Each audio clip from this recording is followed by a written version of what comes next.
రే ఏంట్రా ఏంటిది? నీ కూతురు, నీ గారాల కూతురు, నీ కులదేవత, నీ ప్రాణానికి ప్రాణమైన మీనాక్షి పీకల్లోతు ప్రేమలో ఉంది. నమ్మిన దానికోసం ప్రాణాలైనా ఇస్తారు మీరు. అదే కరెక్ట్ అని మీరనుకుంటే మీ తమ్ముడు చేసింది అదేగా. ఆ సాత్విక్ నువ్వే తనతో ఆ లెటర్ రాయించవని అంటున్నాడు. వాణ్ణి ఆగో ఆగో ఆగో ఆగో ఆగో ఆగో ఆగో.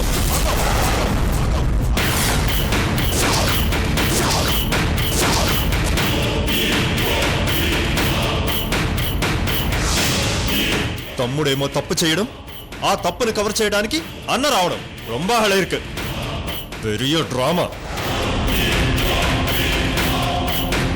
మామయ్య మీరు ఆగండి.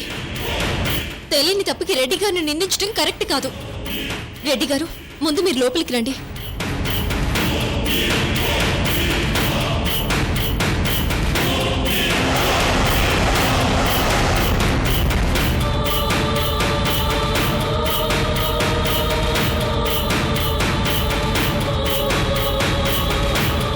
రెడ్డి గారు మీరేమీ ఫీల్ అవ్వకండి. మామయ్య ఏదో ఆవేశంలో అలా అన్నారు. పర్లేదు రెడ్డమ్మ, తప్పు చేసింది నా తమ్ముడే కాబట్టి ఒక ఆడపిల్ల తండ్రిగా నాయకర్ గారు ఆవేశపడడంలో తప్పు లేదు.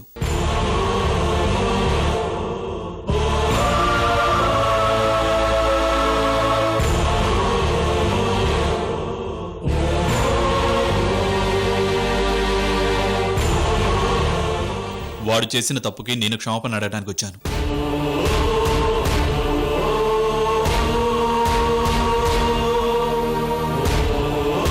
నన్ను క్షమించు రెడ్డమ్మ.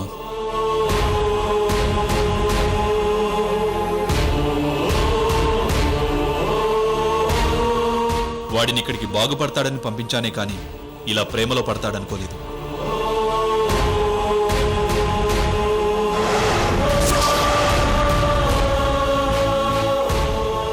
రెడ్డి గారు అయిందేదో అయిపోయింది.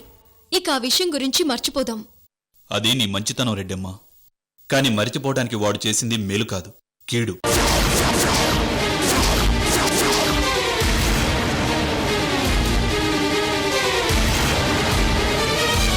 ప్రాణం కంటే ఎక్కువగా చూసుకున్న నా రెడ్డమ్మకి ఎదురు నిలబడ్డాడు.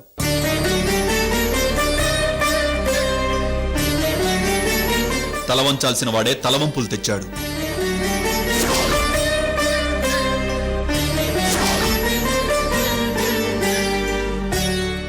వాడు నా తమ్ముడని ఆగాను, లేదంటే ఈ పాటికి.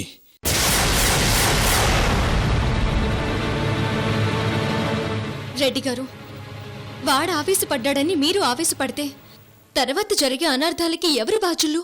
నాదే బాధ్యత రెడ్డమ్మ.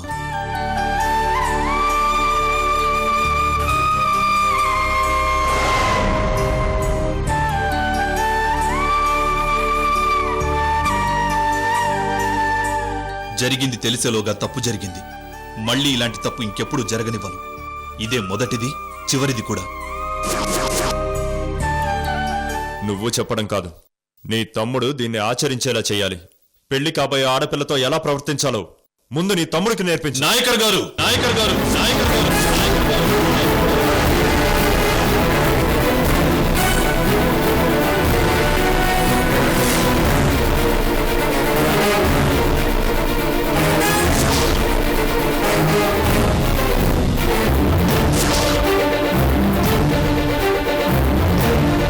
స్త్రీలను గౌరవించే సంప్రదాయం మాది. మాకు మా ఇంటి అమ్మాయి అయినా మీ ఇంటి అమ్మాయి అయినా ఒకటే.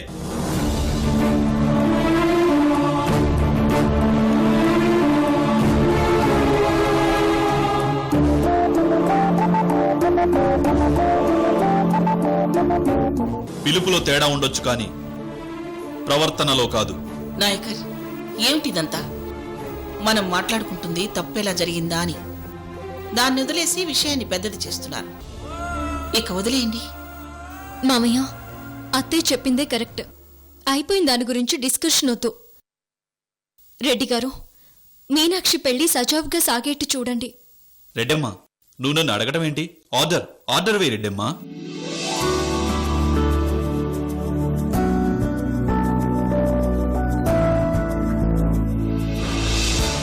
ఆ మాటకొస్తే అసలు నీకు అడ్డొచ్చిన వాడు నా తమ్ముడే కాదు.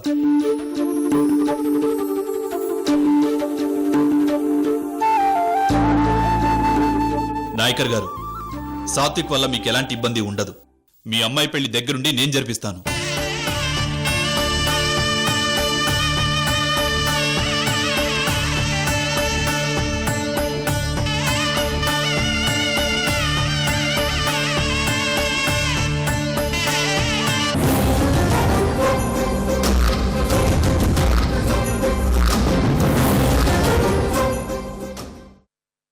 శ్రావణ్, నిన్ను తమ్ముడిగా భావించి ఓ మాట చెప్తా. తప్పు చేసిన వాడే భయపడాలి, మనం కాదు. నువ్వు ధైర్యంగా ఉండు. సాత్విక్ సంగతి నేను చూసుకుంటాను. అలాగే అన్నయ్య.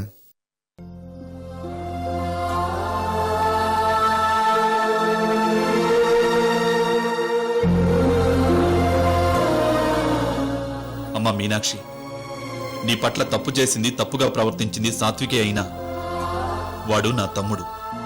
ఇద్దరిలో ప్రవహించేది ఒకే రక్తం. వాడి తరఫున నేను క్షమాపణ అడుగుతున్నా. క్షమించమ్మా.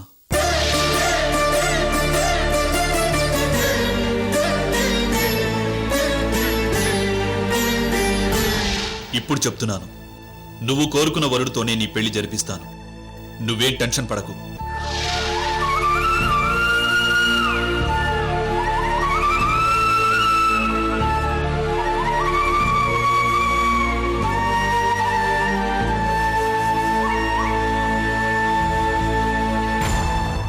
రెడ్డమ్మ, ఈ క్షణం నుంచి మీరు మీ పెళ్లి పనులు మొదలు పెట్టొచ్చు. వస్తాను.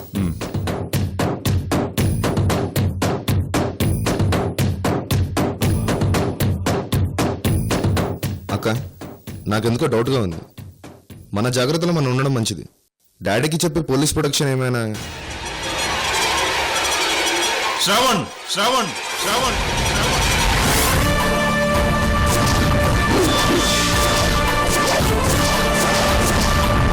అంత భయం అక్కర్లేదు. ఈ జగ్గప్పని నమ్మితే ప్రాణం ఇస్తాడు, నమ్మక ద్రోహం చేస్తే ప్రాణాలు తీస్తాడు.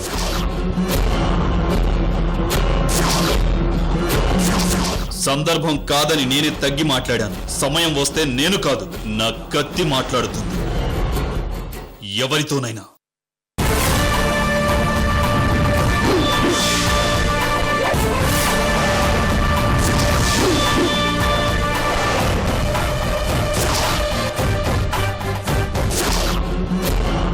శ్రావణ్, రెడ్డి గారి గురించి నాకు బాగా తెలుసు. నువ్వేం టెన్షన్ పడుకో. అసలేం జరిగిందో, దీనివల్ల ఎవరికి లాభమో నేను కనుక్కుంటాను. ఓకే అక్క, అలాగే. మీరందరూ ఉండగా నాకేంటి. నాకు కొంచెం వర్క్ ఉంది, మళ్ళీ కలుస్తాను. బాయ్ అక్క. వస్తాను మావయ్య గారు. వస్తానండి. అలాగే. బాయ్ మీనాక్షి. వదినా, నాకు కాస్త బయట పనుంది, అది చూసుకొని వస్తాను. మీనాక్షి జాగ్రత్త. మామయ్య, నేను ఆఫీస్కి వెళ్ళాలి. మిమ్మల్ని డ్రాప్ చేసి నేను వెళ్తాను. అత్తయ్య, ఏమైనా అవసరం ఉంటే నాకు ఫోన్ చేయి. అలాగే అమ్మా.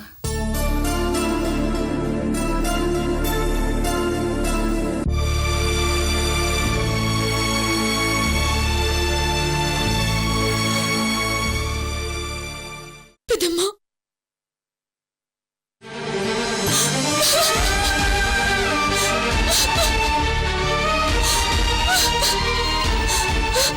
నేనేం తప్పు చేయలేదు పెద్దమ్మా.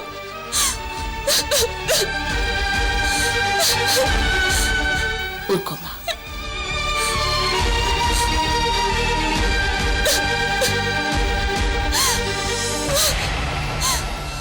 ఊరుకోమ్మా. చూడమ్మా, ఆడదంటేనే అంత. మగాడు గడప దాటితే బతుకు తెరువు అంటారు. అదే ఆడది గడప దాటితే బరితెకించిందంటారు.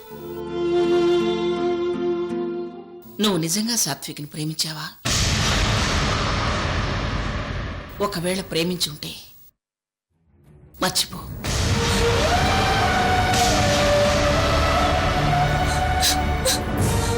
పెళ్లి కుదరనంత వరకు ఆడపిల్లకు ప్రేమ ఉండొచ్చు, పెళ్లి కుదిరాక కూడా ప్రేమ ఉండొచ్చు. కానీ ఆ ప్రేమ తన ప్రియుడి మీద కాదమ్మా, కాబోయే భర్త మీద. ప్రేమకు పునాది నమ్మకం.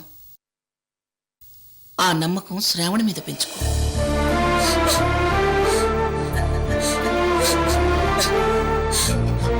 ఇప్పుడు బాధపడ్డా ఏడ్చినా తప్పులేదు మీనాక్షి. పెళ్ళయ్యాక మర్చిపోతావు.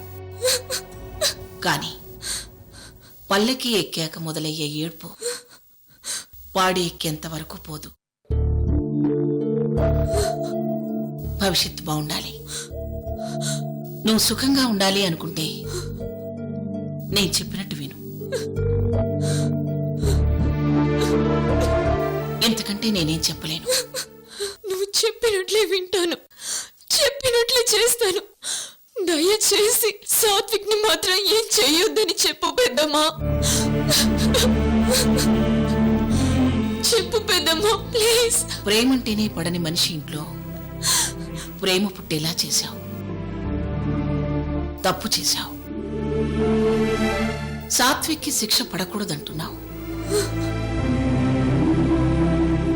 అతనికి శిక్ష పడకూడదంటే నువ్వెప్పుడూ ఇలాంటి తప్పు మళ్ళీ చేయకూడదు. నీ ప్రేమ అతని ప్రాణమా? ఏది కావాలో ఏది ముఖ్యమో నువ్వే ఆలోచించు.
ఎంత దీక్ష పూనినావమ్మా, గుండెలో నిప్పులే నింపినావమ్మా.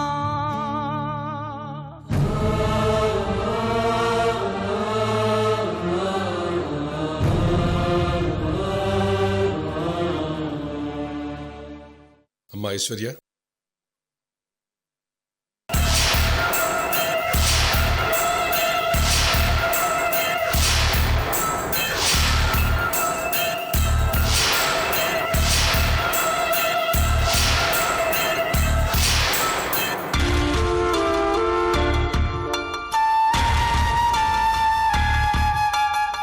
నమస్తే అంకుల్, రండి.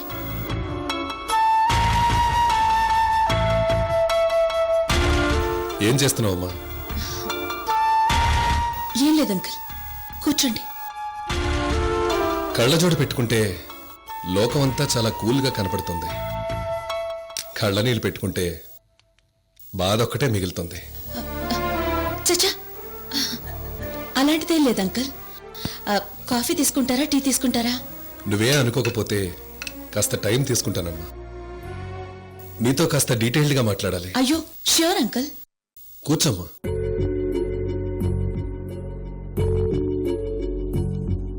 చెప్పండి అంకుల్. స్ట్రైట్గా పాయింట్కి వస్తున్నాను.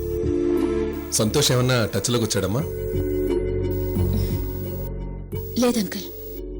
నీకు ఎలా చెప్పాలో నాకు అర్థం కావట్లేదమ్మా. నిజంగా సంతోష్ చాలా దురదృష్టవంతుడు. నిజం ఐశ్వర్య, సంతోష్ ఈ మర్డర్ చేయలేదు తెలుసా? ఫోరెన్సిక్ ల్యాబ్ నుంచి రిపోర్ట్స్ వచ్చాయి. బాడీ మీద కానీ చుట్టుపక్కల లభించిన ఆధారాల మీద కానీ సంతోష్ ఫింగర్ ప్రింట్స్, డిఎన్ఏ ఏమీ లేవు. సో ఎవరో పనిగట్టుకుని ఈ మర్డర్ చేసి కావాలనే అందులో ఇతను ఇరికించారు. అయితే బావ విడుదలైపోతాడు కదా అంకుల్? కష్టం తల్లి. ఏ ఎందుకు? తను నిర్దోషిగా. తానీ హత్య చేయలేదన్నాను గాని నిర్దోషం లేదు కదమ్మా. మళ్ళీ అదేంటి? అవునమ్మా, సంతోష్ నాయకర్ మనిషిని చంపలేదు, కానీ పోలీస్ కస్టడీ నుంచి తప్పించుకున్నాడు. ఆ పోలీసుల మీదే కాల్పులు జరిపాడు. అదెంత పెద్ద నేరమో తెలుసమ్మా? నిజమే, తప్పే జరిగింది. బావ తొందరపడ్డాడు, నేను ఒప్పుకుంటాను. కానీ దీనికి పరిష్కారమే లేదా? బావ బయటకు వచ్చే అవకాశమే లేదా? ఉంది. అనుకునే మనం ముందుకెళ్ళాలి. అందుకు సంతోష్ ముందుగా కోర్టులో లొంగిపోవాలి. లొంగిపోతాడు అంకుల్, నేను చెప్తాను. నువ్వు చెప్పాలన్నా తన్ని కాంటాక్ట్లోకి రావాలి కదమ్మా. వస్తున్నాడా?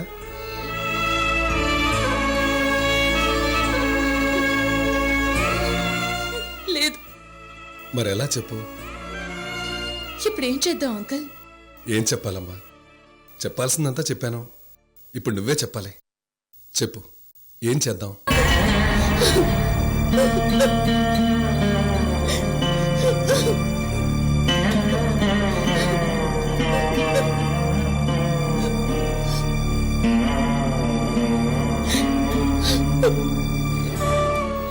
సంతోష్ మంచి మనిషి అంకుల్.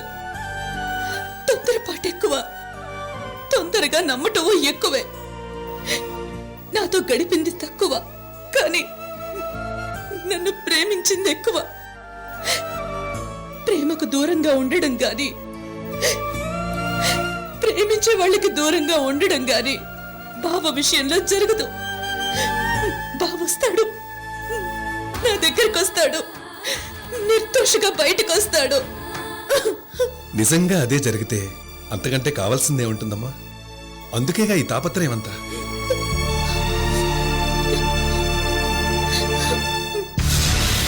సరేనమ్మా, నేను వస్తాను. సంతోష్ నుంచి ఫోన్ రాగానే నన్ను కాంటాక్ట్ చేయండి. అలాగే అంకుల్. సరేనా? ఎలాంటి ప్రాబ్లమ్స్ లేకుండా ఎంత ప్రశాంతంగా ఉండేవాడివి. ఎలాంటి పరిస్థితుల్లో పడ్డావు బావా? ఇదంతా రాక్షసి చలవే. అడ్డు అదుపు లేకుండా విరుచుకు పడుతుంది జనాల మీద. ఇంతిదిగా వెళ్లిన జగప్పు కూడా ఇలా తోక ముడుస్తాడనుకోలేదు. అసలు ఇదంతా నాయకర్ వల్లే. అతన్నే కట్టడి చేయాలి. ముందు ఎలాగైనా చేసి తీరాలి.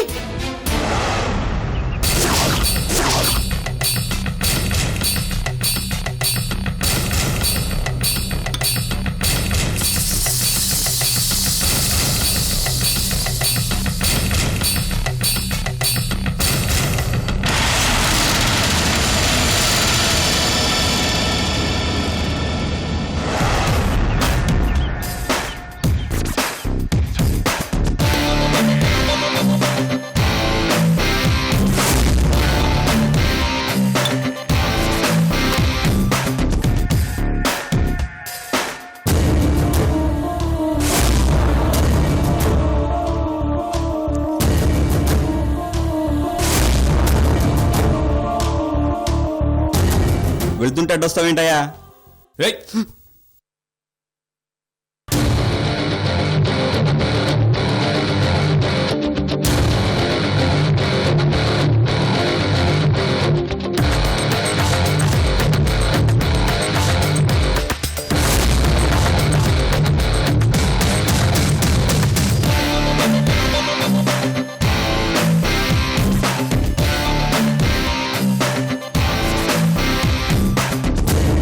ఇతన్ని ఎక్కడన్నా చూసావా? లేదు. సరిగ్గా చూడన్నా. వీడిని 100 సార్లు చూడడానికి వీడేమన్నా సినిమా స్టారా, పొలిటికల్ స్టారా? ఏది నన్ను చూడనివ్వు.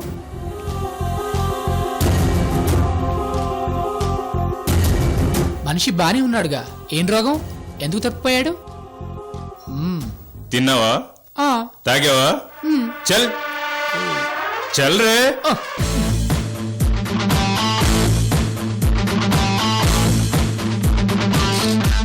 చార్ జ్యూస్లా. అలాగే సార్. రేయ్, ఇప్పటిదాకా నువ్వు అదృష్టవంతుడివి, కానీ నిన్ను వదలం. ఎక్కడున్నా వెతికి కుక్కని కాల్చినట్టు కాల్చి పారేస్తాం. డిష్యూమ్.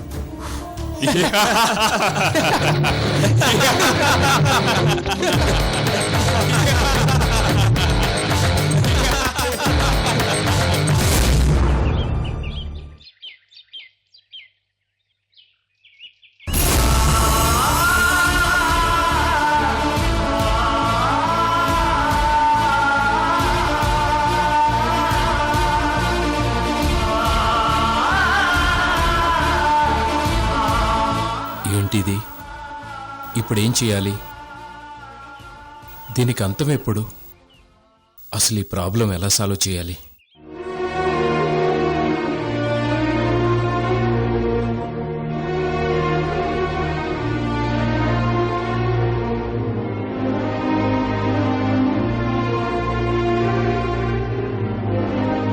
ఐశ్వర్య, ఇప్పుడు నువ్వెలా ఉన్నావు? అసలే నువ్వు ఒట్టి మనిషి కూడా కాదు. ఎంత బ్యాడ్ లక్కో చూసావా? ఇలాంటి స్థితిలో నిన్నలా వదిలేసి రావాల్సి వచ్చింది. I'm sorry Aishwarya, I'm really sorry.